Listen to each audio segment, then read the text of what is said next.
Hello বন্ধুরা, তোমরা সবাই কেমন আছো? আশা করছি ভালো আছো, সুস্থ আছো। আর এটা কিন্তু আমার মোটামুটি 3-4 দিনের বেশি হবে, 4-5 দিন আগেকার মতো ভিডিও। আর এখানে একটা আদি ড্রয়িং দেখানো স্টার্ট করে তোমাদের সাথে ভিডিওটা শুরু করলাম। আর এই সময় কিন্তু প্রচণ্ড পরিমাণে গরম চলছিল, আর কয়েকটা দিন ধরে আমি একদম ভিডিওই বানাতে পারছি না, এত পরিমাণ গরম। আর থেকে থেকে আমার শরীরটা এত পরিমাণ খারাপ করছে যে কোনো রকম কিছু ভিডিও করতে পারছি না। তো যাই হোক, যেহেতু এখন সকালের দিকে আদি ঝুমঝুমি দুজনেরই স্কুল বন্ধ, ওর জন্য চা খেতে খেতে আমি যতটা পারি চেষ্টা করি দুজনকে একটু বই নিয়ে বসানোর, আর নিজেও একটু চেষ্টা করি ওদেরকে পড়াশোনা ধরবার। তো যাই হোক, আর এই দিন আমার প্রচণ্ড শরীরটা খারাপ ছিল, মানে চোখ মুখ দেখে হয়তো তোমরা ধরতেই পারছো। সারাটা রাত মাথায় প্রচণ্ড ব্যথা, মানে যতক্ষণ এসিতে থাকছি ততক্ষণ মাথা যন্ত্রণাটা একটু কম হচ্ছে, গরমে বেরোলে অত্যাধিক মাথা যন্ত্রণা হচ্ছে। তো মাথা যন্ত্রণা হোক বা শরীরের যে কোনো অসুবিধাই হোক, কাজ তো থেমে থাকবে না সংসারে, সেটা তো করতেই হবে। তো তাই জন্য একদম চা খেয়ে ওদের একটু পড়াশোনা দেখিয়ে দিয়ে বিছনার চাদরটা আর কি তুলে পেতে নিলাম। তোমরা তো জানোই যে সারাদিন যেই চাদরটা আমার থাকে রাত্রে সেটা আমি চেঞ্জ করে দিই।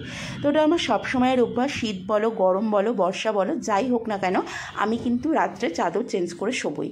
এটাতে নিজেরও যেমন ফ্রেশনেস লাগে, বিছনাটাও কিন্তু মনে হয় যে না, একটা পরিষ্কার বিছনা সারা রাত পর শোয়া গেল। আর যেহেতু সারাদিন আদি ঝুমঝুমি এত লাফাঝাপা করে, সেজন্য সেই চাদরটা রাত্রে শোয়ার মতো পরিস্থিতিতে থাকে না।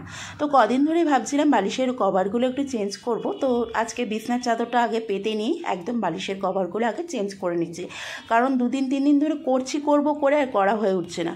আর যেহেতু রাত্রে এখন এসি চলছে, সেজন্য কী হয় বলো তো, অনেকের ভাগে ভাগে চাদর হয়। এই ধরো তোমাদের দাদা একটা গায়ে দেয়, আমি একটা, আদি একটা, ঝুমঝুমি একটা। সেজন্য সকালের দিকে কিন্তু আমার অনেকগুলো চাদর বিছনা তুলতে হয়। নিচে একটা ধরো বিছনা হয়, সেটা তুলতে হয়, আমরা নিজেরা খাটে শুই, সেটা তুলতে হয়, তাছাড়া গায়ে দেওয়ার চাদর, সব মিলে অনেকটা পরিমাণ বিছনার দিকে আমার টাইম চলে যায়। তো এখানে একটু ডাল সিদ্ধ বসিয়ে দিয়েছিলাম, কারণ এই দিন প্রচণ্ড পরিমাণ গরম, সেজন্য পাতলা করে টকের ডাল, আলু মাখা আর একটু লাউ শাক রান্না করেছিলাম। এতটা পরিমাণ গরম না, দুপুরে যখন ভাত খেতে যাচ্ছি, যতই ভালো মন্দ থাক না কেন, মনে হচ্ছে একটু টক ডাল আর আলু মাখা হলেই যেন ভালো হয়, বা পান্তা ভাত।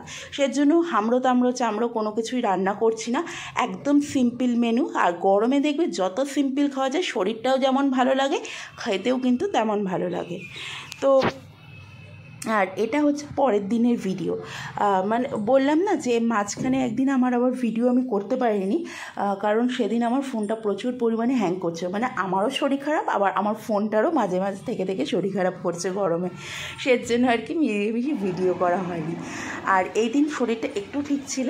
আদিসোনাকে একদিকে বিস্কিট দিয়েছি, একদিকে আমি বিস্কিট আর চা নিয়ে বসেছি, আর একদিকে যত বিছনাপত্র ছিল সব নামিয়ে নিয়েছি, কারণ চা খেয়ে আগে বিছনা তুলে পরিষ্কার করে নিয়ে বাদ বাকি কাজ করব। আর এদিকে 1 হাঁড়ি গরম ভাত নামিয়ে নিয়েছি, কারণ এখন যা গরম চলছে, তো গরম ভাত খেতে গেলে মনে হচ্ছে অসহ্য লাগছে। আর এদিকে একটু কুঁদরি ভাজা বসিয়েছি, মানে এটা পরের দিনের লাঞ্চ মেনু আমি তোমাদের দেখাচ্ছি। আর সঙ্গে কী ছিল আমার ঠিক না দেখলে মনেও পড়ছে না, কারণ হচ্ছে গিয়ে বললাম 2-3 দিন আগের ভিডিও একটু দেখেই তোমাদের সাথে আর কি ভয়েস ওভার দিতে হচ্ছে। তো যাই হোক, এবার চেষ্টা করব, যেহেতু ওয়েদারটা একটু নরম এসছে, আস্তে আস্তে ঠিকঠাক করে ভিডিও দেওয়ার। আর এদিকে একটা তেঁতোর তরকারি হবে, মানে তিতোর ঝোল, উচ্ছে দিয়ে আর হচ্ছে আলু দিয়ে একটা তেঁতোর ঝোল হবে, আর হবে গিয়ে পনিরের তরকারি।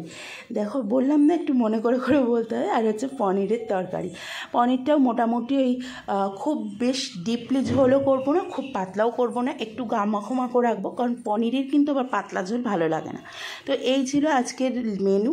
আর বাইরে দেখো মনে হচ্ছে সব যেন জ্বলে পুড়ে শেষ হয়ে গেল। বিশেষ করে এই গাছপালাগুলো দেখে এত আমার খারাপ লাগে রান্না করতে, কারণ গাছের পাতাগুলো পুরো লাল হয়ে গেছে, মানে চারদিক মনে হচ্ছে যেন আগুন লেগে গেছে, এরকম একটা ব্যাপার।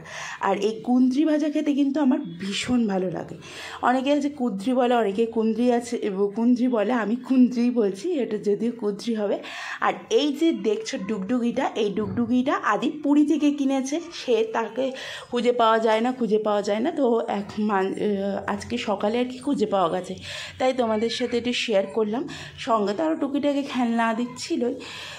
আর এদিকে রোদ্দুরে জামা কাপড় দিতে দেরি আছে, শুকাতে দেরি নেই, সব জামা কাপড় শুকিয়ে চলেও এসছে। আর এই বালিশের কভারগুলোও কিন্তু আমার কাঁচা মোটামুটি কমপ্লিট, এগুলো আলমারিতে চলে যাবে। আর এই যে টুকটাক বিছনাপত্র রয়েছে সেগুলো তুলে নিয়েছি। আর এত পরিমাণ গরম, সকালে টিফিন বলতে একটু আম পান্নাই সেদিনকে খেয়েছিলাম। তো আজকের ভিডিওটা এখানেই শেষ করছি। আর এটা তো রিসেন্টের ভিডিও না, তোমাদের বলেই দিলাম। তো ভালো লাগলে অবশ্যই লাইক শেয়ার সাবস্ক্রাইব করে দিও। ফেসবুক পেজ থেকে দেখলে পেজটা ফলো করে দিও। আবার খুব শিগগিরই দেখা হচ্ছে নতুন একটা ভিডিওর সাথে। তাহলে আজকের মতো টাটা, সবাই ভালো থেকো, সুস্থ থেকো, টাটা।